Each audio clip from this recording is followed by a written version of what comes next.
Tout va bien. C'est ce qu'on se répète à chaque fois, alors que ce qu'on voit nous dit le contraire. Genre, les gars, le monde va mal. Le monde va très mal. Je fais pas cette vidéo pour qu'on se plonge dans une atmosphère anxiogène et qu'on commence tous à déprimer ensemble, à pleurer, à être fataliste, blablabla. Non, c'est juste pour qu'on fasse un cheminement de pensée ensemble. Et ça commence d'où? En fait, pourquoi j'ai eu envie de vous parler de ça? C'est parce que cette semaine, donc je pense que c'était lundi, j'ai été immergée dans l'atmosphère antivirus. En fait, sur mes réseaux sociaux ou quand je m'informais par rapport au monde, ce qui se passait un peu partout, j'étais bombardée par cette information-là. Donc, je ne dis pas que le problème est forcément les nouvelles, d'être bombardée par quelque chose, mais plutôt à la réception de la chose. Comment réceptionner cette information. Donc, je disais, j'ai appris l'arrivée de l'antivirus, ce qui s'est passé, j'arrivais pas à comprendre en fait comment est-ce qu'une maladie aussi contagieuse, aussi dangereuse était traitée de façon aussi légère. Donc je ne vais pas tout vous réexpliquer, je vous invite à faire vos propres recherches, mais en tout cas, ce qui se passe, c'est que ça présage, et je n'espère vraiment pas, l'arrivée d'un confinement. Et alors quand j'ai vu ça, je me suis dit, mais c'est complètement fou. J'arrive pas à comprendre comment on a vécu l'épisode Covid tous ensemble, main dans la main, pour une fois que le monde était uni, mais malheureusement par la galère. Et bien au final, on n'a rien appris. Et ça, c'était il y a seulement 6 ans. Et je crois que ça fait même pas encore 6 ans au moment où je sors cette vidéo. Et en fait, ça m'a découragée. Voilà, c'est ça en fait, le terme. C'est que ça m'a découragée. En fait, j'étais découragée parce que je me suis dit, mais attends, tous les jours on se lève, tous les jours on se bat pour arriver à un objectif que chacun pense être bon. On se fixe des étapes, on se fixe une façon de penser, etc. Enfin, on construit sa vie pour qu'au final, tout peut être envoyé aux carpettes en un claquement de doigts, ou sinon par de mauvaises décisions prises par un groupuscule de personnes. Là, je me suis dit, non, mais en fait, c'est une blague. J'espère que j'hallucine. Dites-moi que j'hallucine. Est-ce que c'est moi qui est à l'envers ou c'est le monde qui est à l'envers? Parce que je ne comprenais pas. Quand je pensais à ça, donc ça n'a pas duré longtemps, hein, cette phase de découragement, je me suis dit, mais en fait, c'est comme les guerres qu'il y a tous les jours. Où nous, en Occident, on a assez de chances de se dire qu'on se lève le matin et on n'a pas peur d'être bombardé. Vous voyez, on a même le luxe de pouvoir complexer sur un aspect physique, de se dire « Ah, j'aime pas mon nez, j'aime pas les concombres, j'aime pas la salade, j'ai pas envie de manger ci aujourd'hui. » Enfin, on a la chance de complexer sur des problèmes qui sont assez minimes par rapport à d'autres où des gens meurent de faim chaque jour, où des gens se font bombarder, où des gens se font violer par crime de guerre, etc. Je ne dis pas que ce n'est pas le cas en pays occident ou dans d'autres pays qui ne vivent pas la guerre. Il y a quand même d'autres crimes. Et c'est pas parce qu'on ne vit pas des problèmes aussi graves que nos problèmes ne sont pas légitimes. Vous voyez? Mais je vais vous expliquer comment on va dérouler tout ça.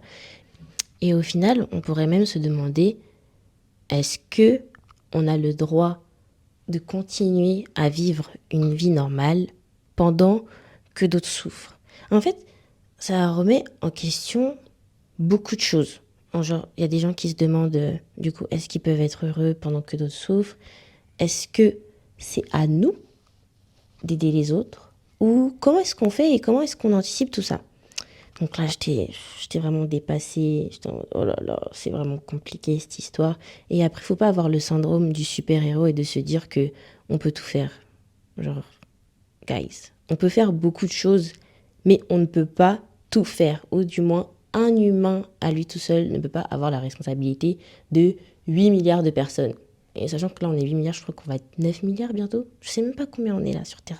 En tout cas, on est beaucoup. Et après, tu te demandes, c'est quoi le mieux pour vivre?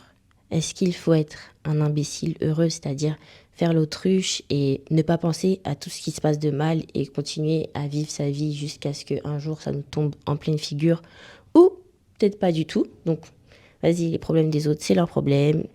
Je fais l'autruche et c'est vrai qu'on vit dans une société qui nous désensibilise à la douleur des autres.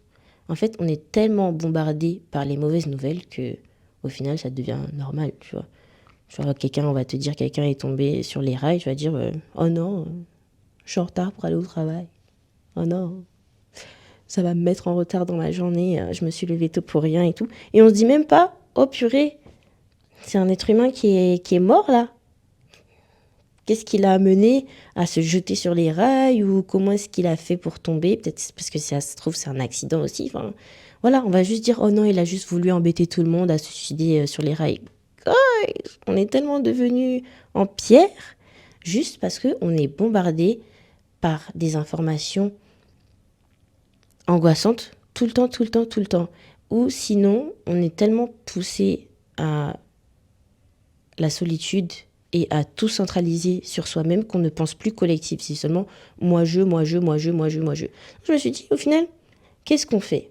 Est-ce qu'on adopte cette philosophie et on se dit, bah, je préfère être imbécile heureux, c'est comme ça que je préfère organiser ma vie, c'est comme ça que je vais survivre. Donc, je pense qu'à moi, à ma petite personne, à mon confort et le reste, je m'en fiche. Ou sinon, bah, je choisis la deuxième carte, c'est-à-dire de tout savoir, je mets bien des guillemets sur le tout, de me préoccuper de tout, mais en même temps de ne pas avoir la possibilité de faire changer les choses. Donc, tu as les deux cartes, tu te dis, ah, ok, ça se vaut pas, tu pèses par rapport à ta morale, parce que je ne vais pas dire la morale, parce que chacun a sa morale.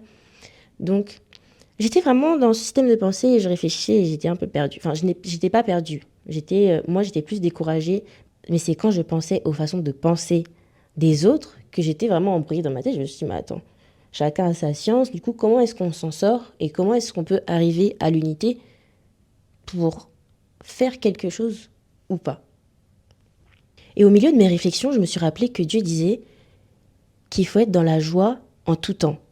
Tu vois, quand tu vois tout ça, tu dis, mais attends, c'est un peu délulu tout ça. Comment on peut être dans la joie alors que t'en as qui vivent ci et ça et ça et ça. Mais est-ce que aussi on peut porter tous les malheurs du monde? Ça, j'ai pas la question à cette question. Si j'ai une question, j'ai la réponse en vrai. Mais je vous la dirai pas. Quand j'ai eu cette pensée, j'ai commencé à décortiquer. En fait, cette pensée, elle est venue parce que je parlais avec un grand frère à moi qui me disait, mais c'est la vie est dure, donc ça sert à rien de s'arrêter sur une chose négative, même si c'est vrai qu'elle a de l'ampleur.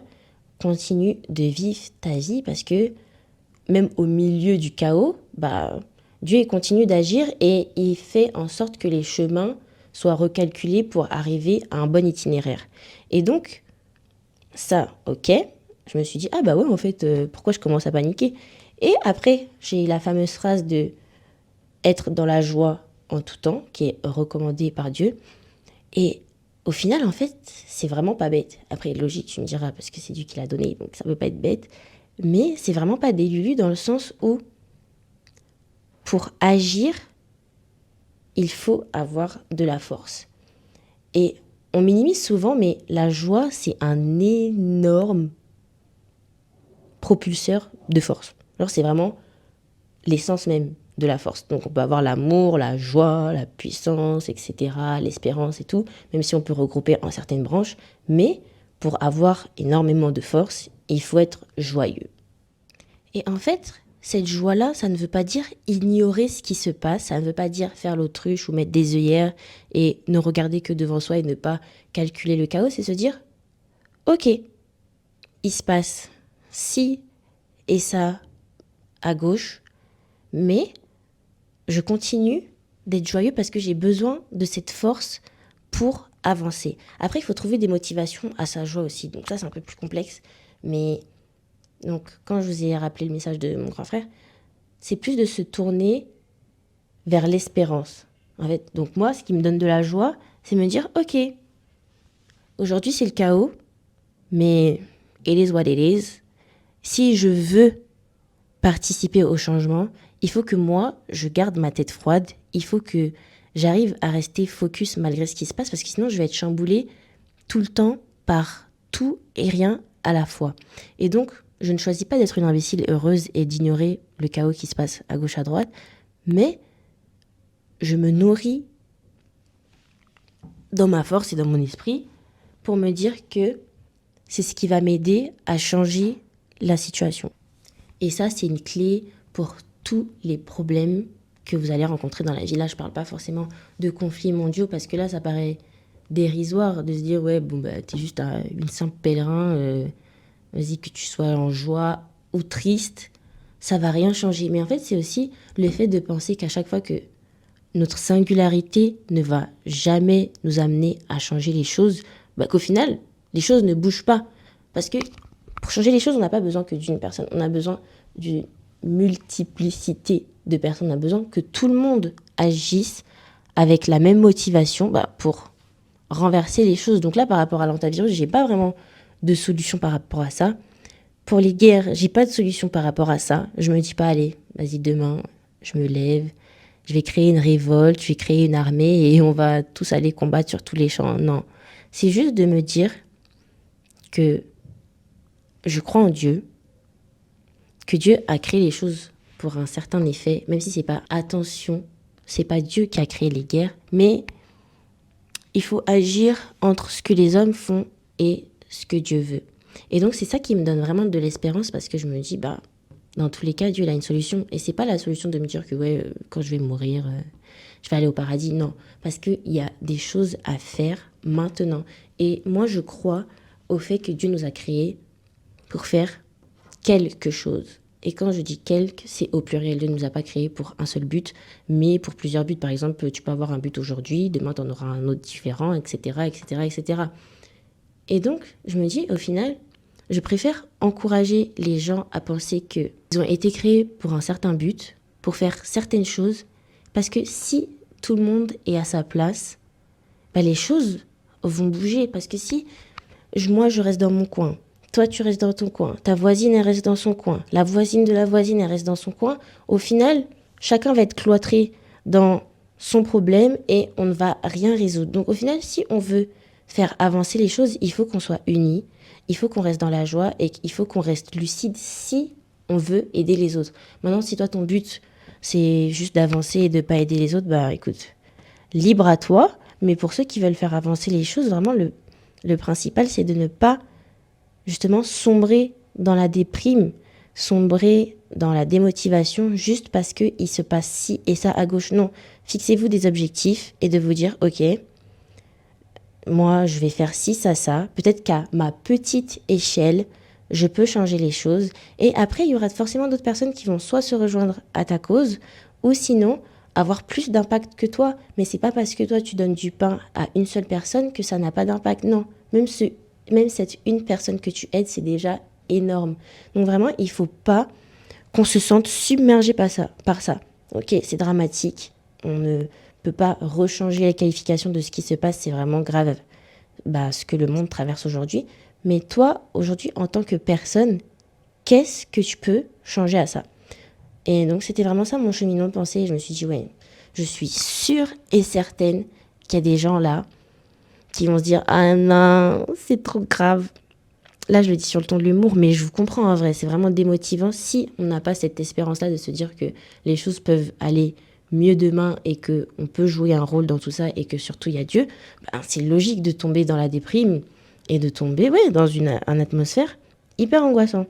Mais voilà, donc moi je voulais vous partager comment est-ce que je réfléchis par rapport à tout ça. Et vous, qu'est-ce que vous en pensez ?